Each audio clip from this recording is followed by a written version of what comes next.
नमस्कार, उत्तराखंड समाचार में आपका स्वागत है। मैं प्रियम शंकर झा। सबसे पहले मुख्य समाचार। केंद्रीय मंत्रिमंडल का फैसला, अगले 5 वर्ष के लिए बढ़ाई प्रधानमंत्री गरीब कल्याण अन्न योजना। महिला स्वयं सहायता समूहों को ड्रोन उपलब्ध कराने को भी दी मंजूरी।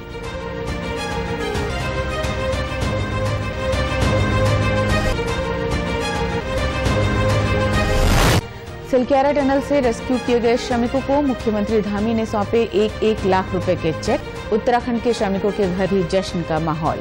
केंद्र और राज्य सरकार का जताया आभार।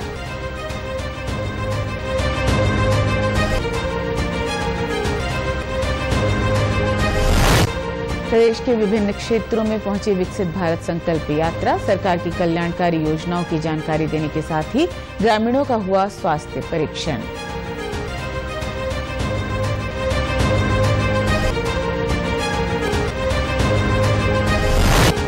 और चीन में छोटे बच्चों में फैल रहे निमोनिया और इन्फ्लुएंजा फ्लू को लेकर उत्तराखंड में भी अलर्ट जारी। राज्य में सर्विलांस बढ़ाने के दिए दिशा निर्देश।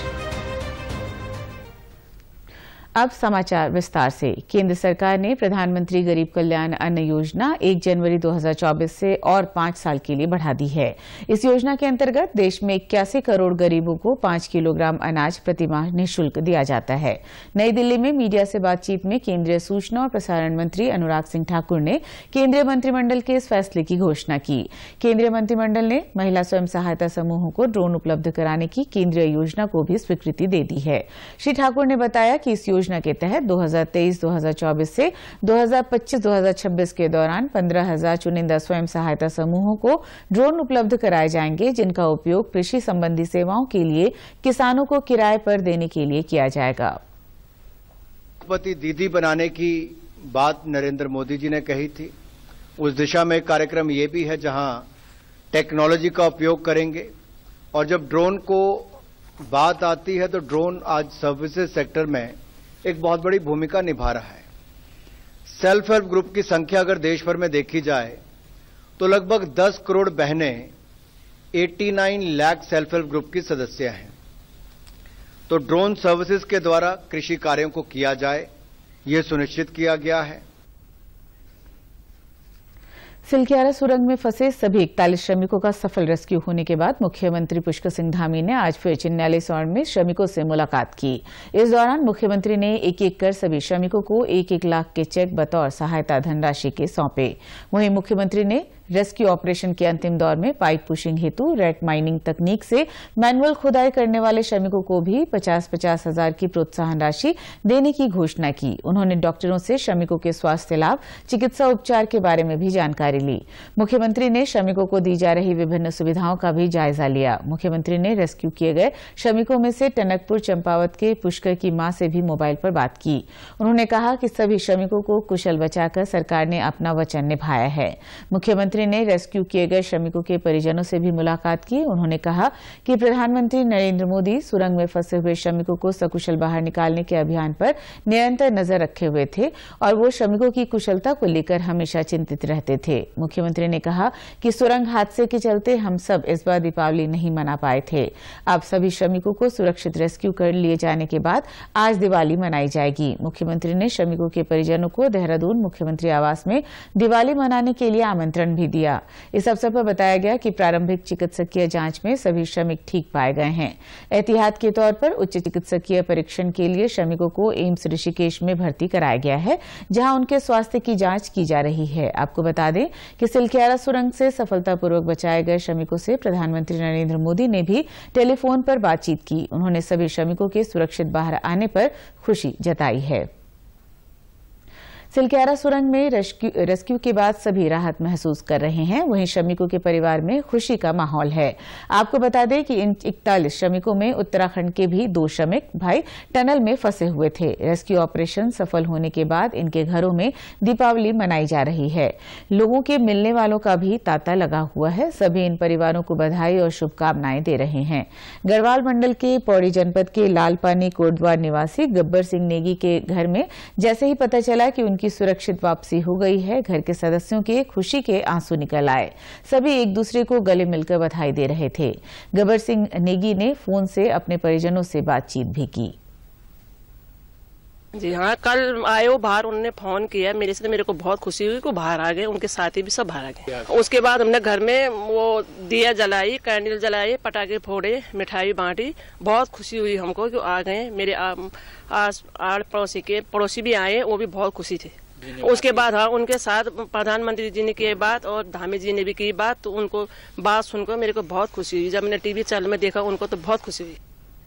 वहीं चंपावत जिले के टनकपुर निवासी पुष्कर सिंह एरी के सकुशल निकलने के बाद उनके घर में जश्न का माहौल है। अलग अलग जगह से लोग उनके माता पिता व परिजनों को बधाई देने के लिए उनके घर पहुंच रहे हैं। बेटे के सुरंग से सकुशल लौटने के बाद पुष्कर के परिजनों ने राज्य और केंद्र सरकार का आभार जताया है।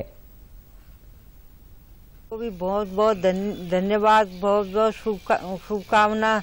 मेरे बेटे को कुशल पूर्वक बाहर निकाल दिया। मेरी इष्ट देवता की भी उसको बहुत बहुत इष्ट देवता की भी उन जैसे मेरे बेटे में कृपा हो, उसे मुख्यमंत्री में भी कृपा हो।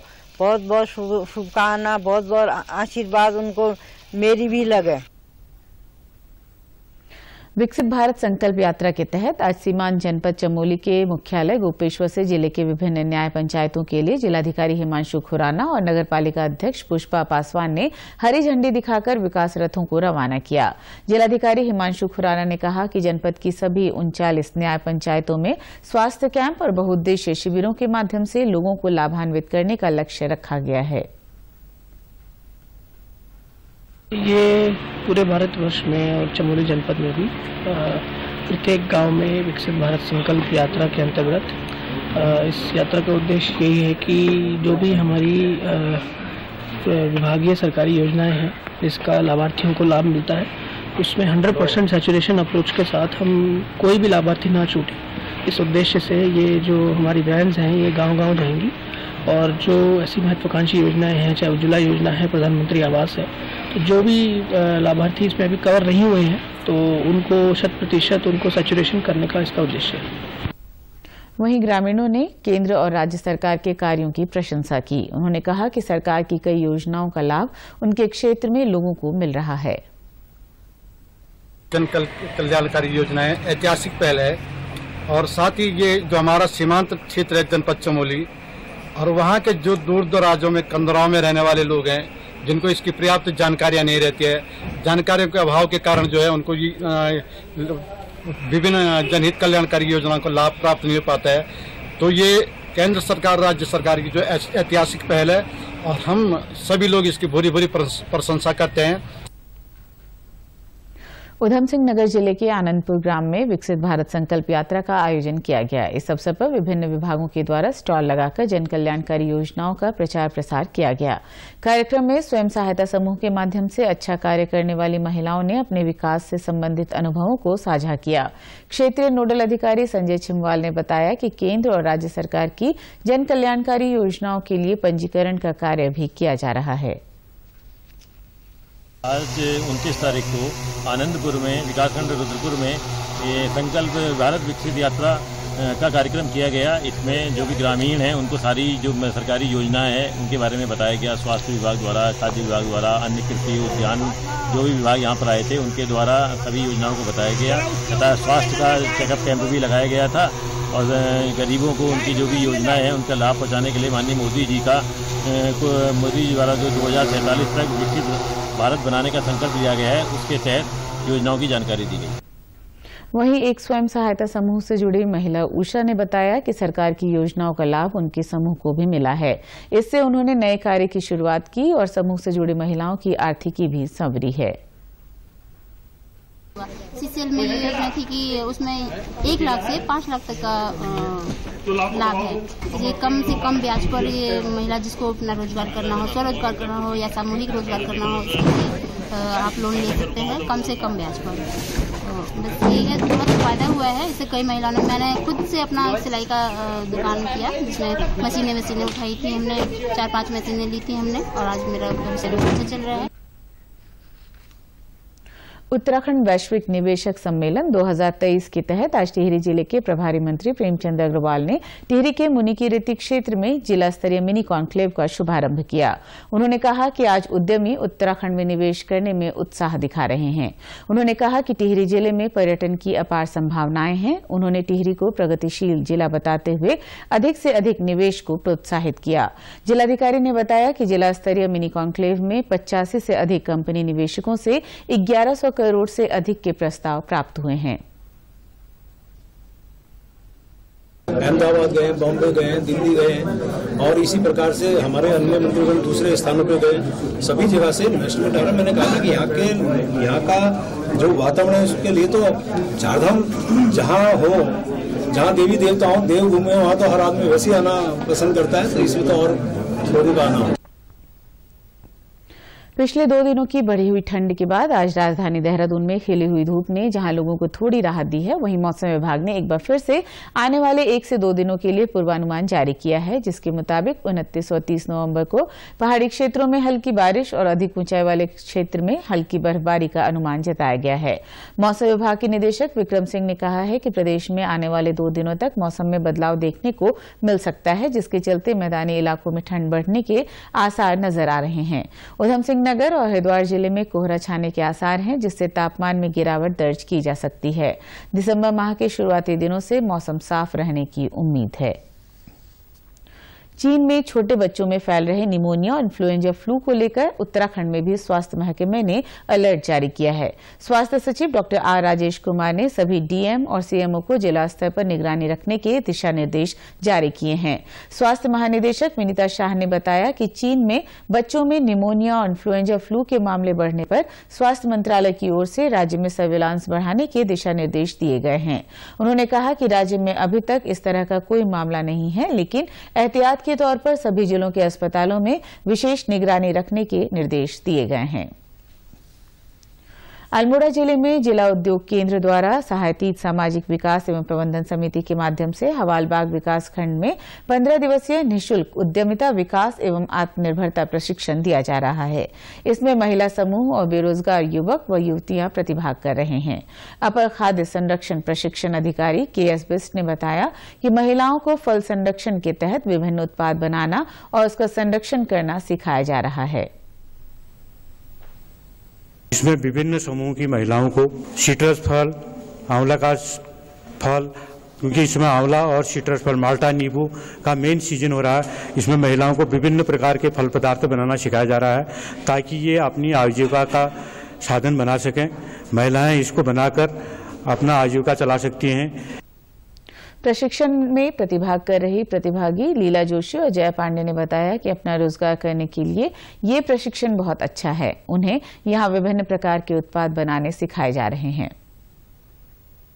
जिला उद्योग के तहत जो फल संरक्षण के तहत जो हमारी ट्रेनिंग हो रही है उसमें ट्रेनिंग सीख रहे हैं और अभी तक हमने इसमें टमाटर की चटनी और माल्टा का जूस और आंवले की कैंडी ये सब बनाना सीखा है। इस ट्रेनिंग के तहत हम सभी महिलाओं को रोजगार के साधन भी मुहैया हो रहे हैं और अभी तक 3-4 चीजें हमने सीख ली हैं और अभी और भी बहुत चीजें हमारी जो सीखनी है वो हम सर से सीखते रहेंगे। प्रदेश के समाचारों में बस इतना ही। चलते चलते मुख्य समाचार एक बार फिर। केंद्रीय मंत्रिमंडल का फैसला, अगले 5 वर्ष के लिए बढ़ाई प्रधानमंत्री गरीब कल्याण अन्न योजना। महिला स्वयं सहायता समूहों को ड्रोन उपलब्ध कराने को भी दी मंजूरी।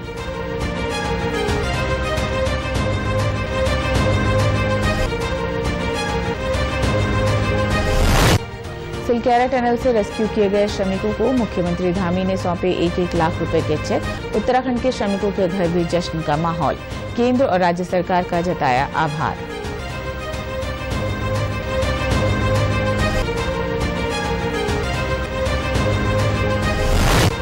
प्रदेश के विभिन्न क्षेत्रों में पहुंची विकसित भारत संकल्प यात्रा। सरकार की कल्याणकारी योजनाओं की जानकारी देने के साथ ही ग्रामीणों का हुआ स्वास्थ्य परीक्षण।